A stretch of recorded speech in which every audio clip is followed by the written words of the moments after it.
As the United States braces for an unprecedented increase in tariffs on Chinese imports, tensions between Washington and Beijing are escalating to new heights. The Trump administration has announced that starting at 12:01 a.m. on Wednesday, April 9, tariffs on Chinese goods will surge to an astonishing 104%.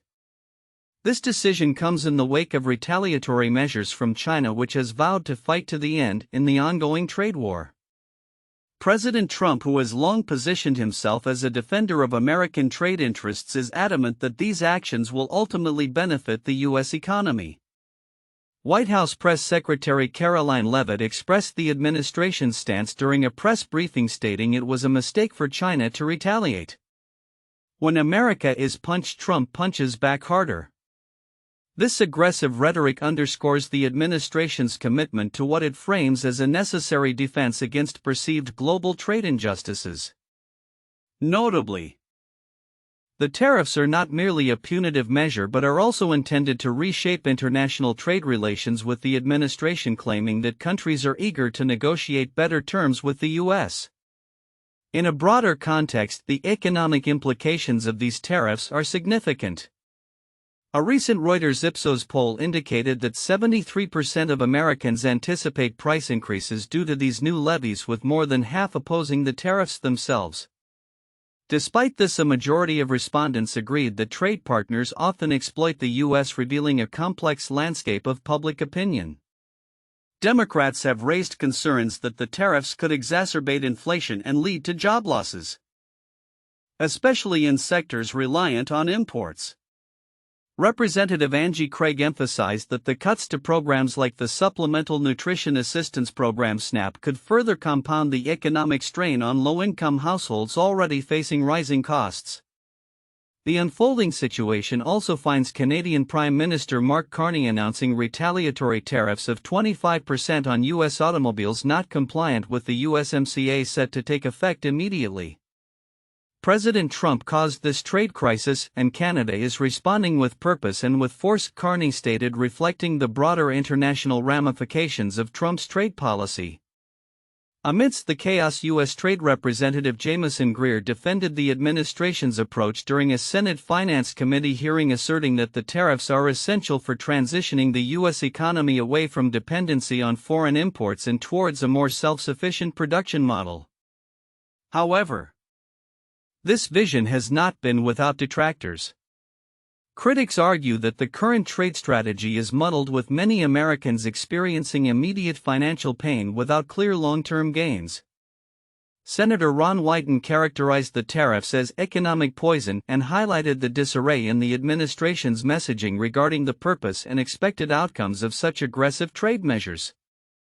As markets reacted to the news, initial gains were quickly offset by renewed fears of a prolonged trade war. The Dow Jones Industrial Average and other major indices experienced volatility, underscoring investor anxiety over the economic fallout. Additionally, small businesses are increasingly wary of the pressures the tariffs will impose on their operations, potentially leading to a re-evaluation of supply chains and pricing strategies. Looking ahead, the global landscape is shifting.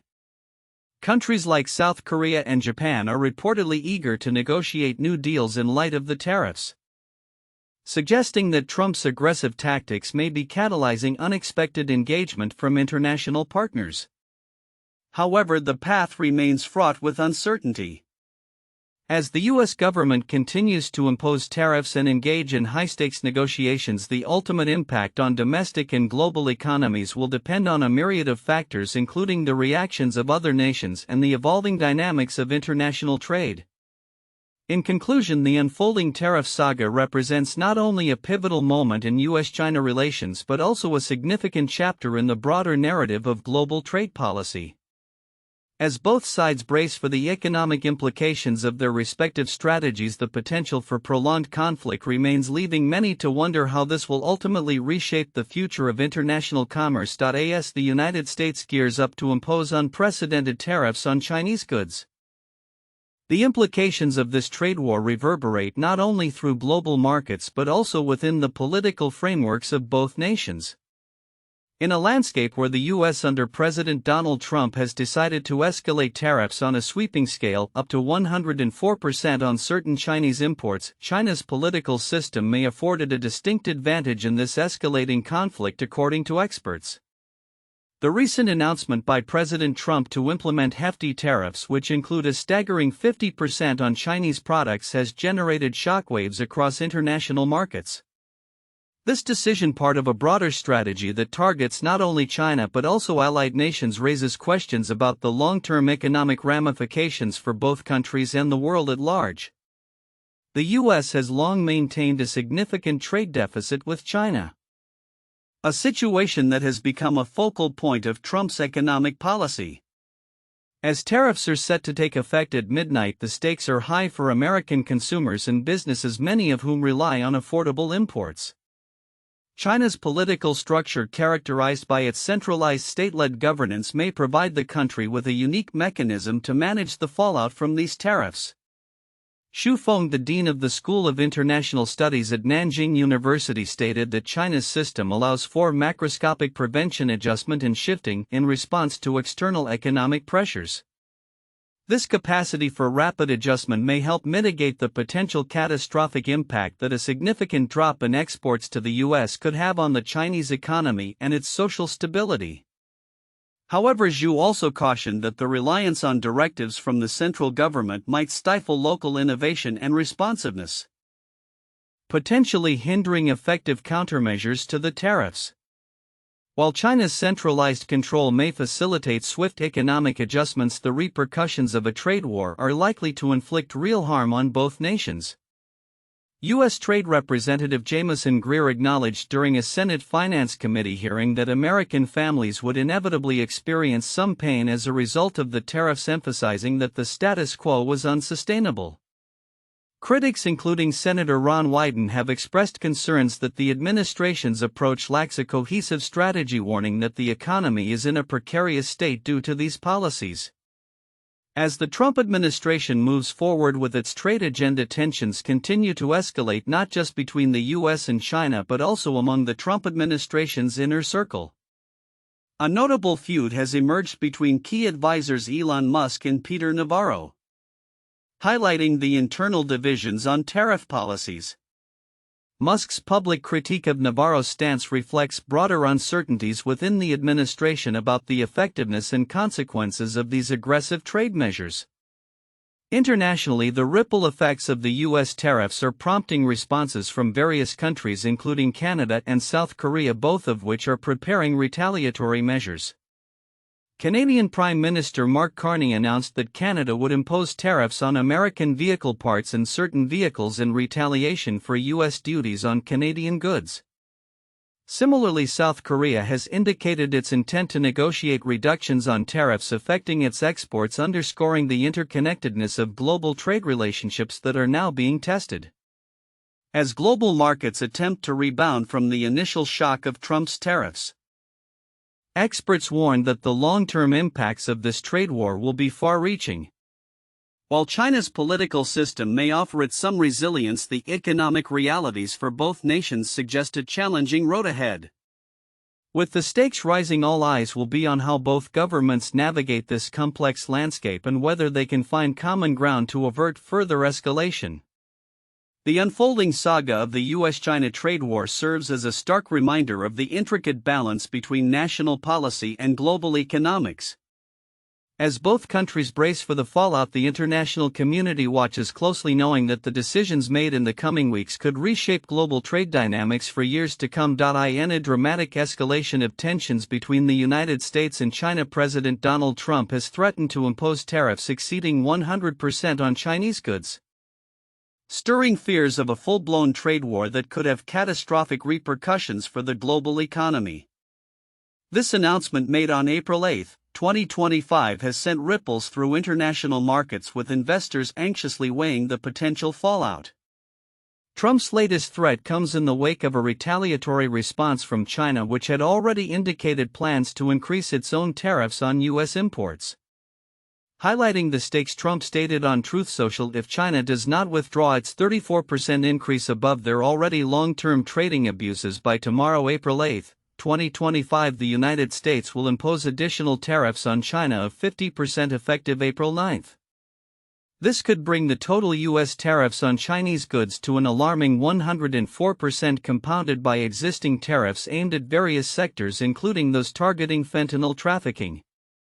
Despite the evident turmoil in financial markets evidenced by a 0.9% drop in the Dow Jones Industrial Average, Trump remains resolute, asserting that the economic pain is a necessary precursor to a more favorable trade landscape. "I don't mind going through it because I see a beautiful picture at the end," he remarked. This confidence, however, is not universally shared among lawmakers, with some like Senator John Kennedy expressing concern about the economic uncertainty stemming from Trump's aggressive tariff policies. The implications of these tariffs are profound. Not only could they drive up consumer prices in the U.S., but they may also incentivize China to redirect its exports through other nations, thereby circumventing the tariffs. The potential for increased prices on everyday goods, particularly electronics and consumer products, looms large. The market has already felt the impact. Apple, a major player in the tech industry, has seen its stock drop significantly, as the company relies heavily on Chinese manufacturing for its products. China's reaction has been swift and defiant. The Commerce Ministry condemned U.S. actions as coercion and vowed to fight to the end. This rhetoric signals a commitment to not only match U.S. tariffs but also to explore other avenues of economic retaliation. Notably, China has the leverage of controlling critical supply chains for raw materials essential to numerous industries, including technology and manufacturing. The broader economic landscape is equally concerning.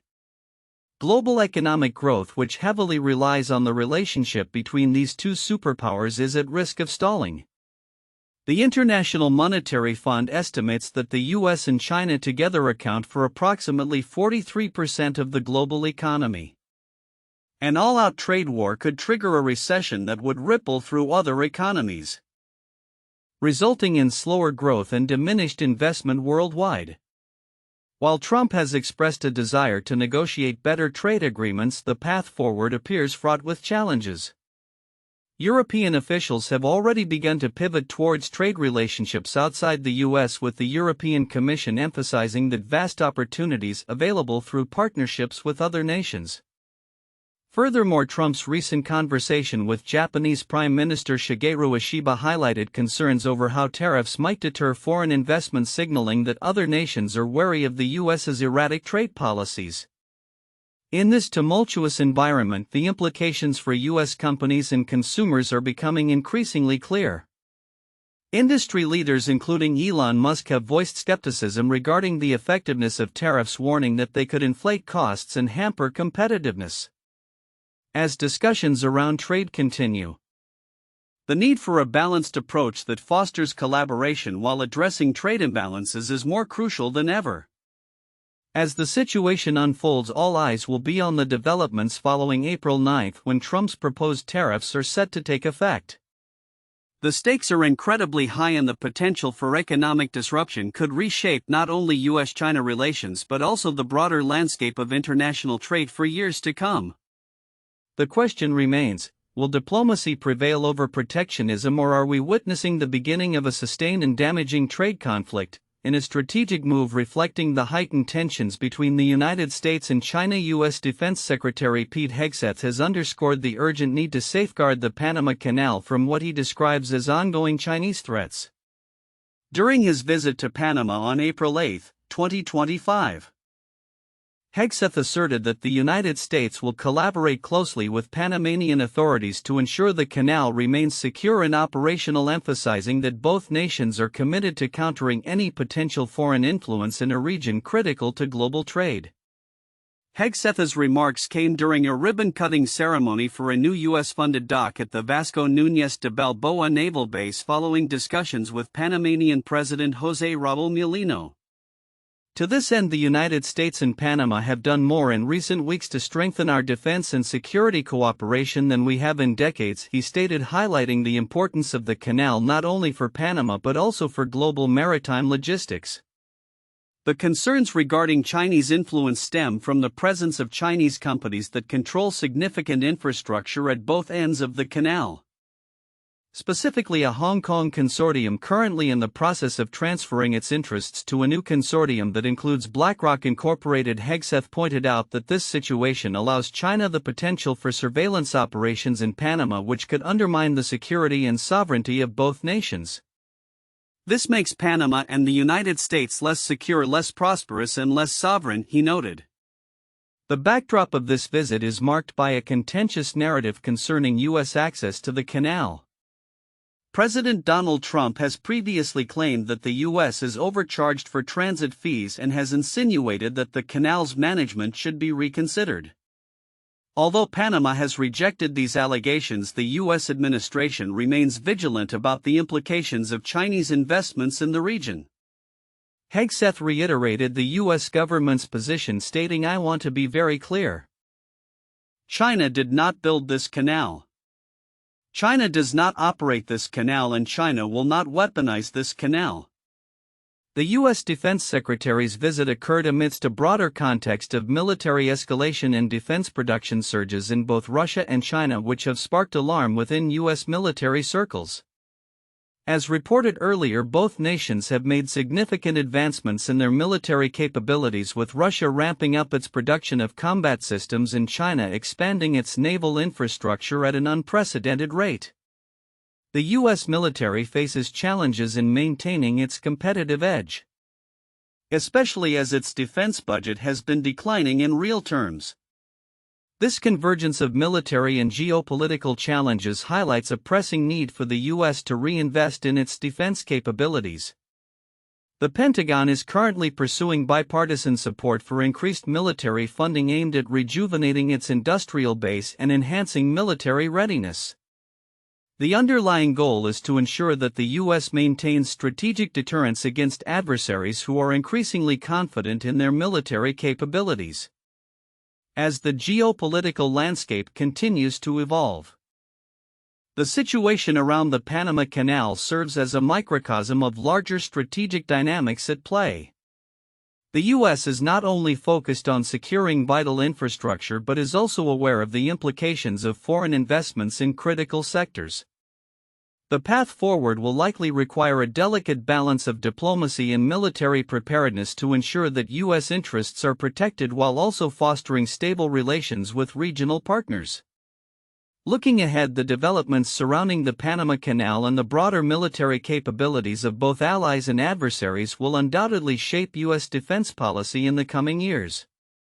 The collaborative efforts between the U.S. and Panama are just the beginning of a more comprehensive strategy aimed at countering threats and enhancing security in a region that remains pivotal to global trade and military logistics. As Hegseth concluded, together with Panama in the lead, we will keep the canal secure and available for all nations through the deterrent power of the strongest, most effective, and most lethal fighting force in the world.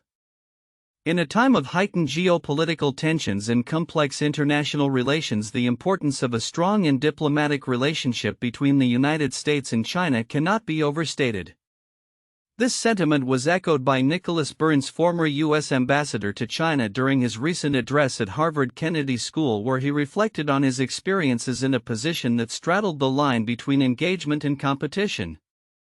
As global dynamics continue to shift, the insights from Burns, along with recent legislative actions and diplomatic exchanges, highlight the multifaceted nature of U.S.-China relations and the implications for international stability. Burns, who returned to Harvard after serving in China from 2021 to early 2025, shared that his tenure was marked by significant challenges and pivotal moments. Among the worst days he experienced was Speaker Nancy Pelosi's controversial visit to Taiwan in 2022, which he cited as a turning point that severely strained U.S.-China communications. The reaction of the Chinese government to that visit was that they shut down 8 channels of cooperation with the United States on critical issues like fentanyl and arms control. Burns recounted, emphasizing the need for high-level trust and dialogue. He warned that without robust communication channels, the U.S. would struggle to manage potential crises with China. Conversely, one of the high points of Burns' diplomatic career was successfully negotiating the release of 4 unjustly imprisoned Americans in late 2024. This experience reinforced his belief in the power of diplomacy and the necessity of maintaining connections, even amid fierce competition. My advice is to build your alliances and be nice to them because you need them, Burns advised, underscoring the importance of collaboration in international relations. As Burns discussed the implications of tariffs and trade relations, he noted how the Trump administration's trade policies, including the imposition of tariffs on Chinese goods, have reshaped the economic landscape. With China producing more goods than it can consume domestically, the competitive landscape is evolving. Tariffs are a major issue and a challenge not just for the US and China but for many countries, he stated. Despite the ongoing trade tensions, Burns expressed cautious optimism, suggesting that a trade deal might be possible rather than an extended trade war. In a related development, U.S. lawmakers reintroduced a bill that could lead to the closure of Hong Kong's representative offices in the United States if the White House determines that Beijing has undermined the city's autonomy. This legislative effort, spearheaded by Representatives Chris Smith and James McGovern, reflects ongoing concerns about human rights and governance in Hong Kong, which once enjoyed a reputation for its autonomy. Smith characterized the current situation as a departure from the Hong Kong that was once respected for its freedoms, stating, "Kitos are pushing out Chinese Communist Party propaganda and spying on Hong Kongers living in the United States." While U.S.-China relations remain fraught with tension, efforts are being made to enhance diplomatic engagement. For instance, Chinese Premier Li Qiang recently held a phone call with European Commission President Ursula von der Leyen, emphasizing the importance of free and open trade between China and the European Union. This dialogue coincides with a series of high-level visits between European leaders and China, reflecting a mutual interest in fostering cooperation amid rising protectionism and tariffs imposed by the United States. As the geopolitical landscape continues to evolve, the need for a balanced approach to U.S.-China relations is crucial. Burns articulated the necessity of maintaining social and academic connections, noting that a decline in American students studying in China could lead to further decoupling of the two societies. He reiterated the importance of connectivity not only between the US and China but also among allies to effectively navigate the complexities of global diplomacy. In conclusion, the future of US-China relations hinges on the ability of both nations to balance competition with cooperation, while navigating the intricate web of alliances and partnerships that shape the international order. As diplomatic efforts continue to unfold and legislative measures are considered, the importance of maintaining open lines of communication and fostering mutual respect cannot be overstated. Looking ahead, the willingness of both countries to engage in meaningful dialogue will play a pivotal role in determining the trajectory of their relationship and, by extension, global stability.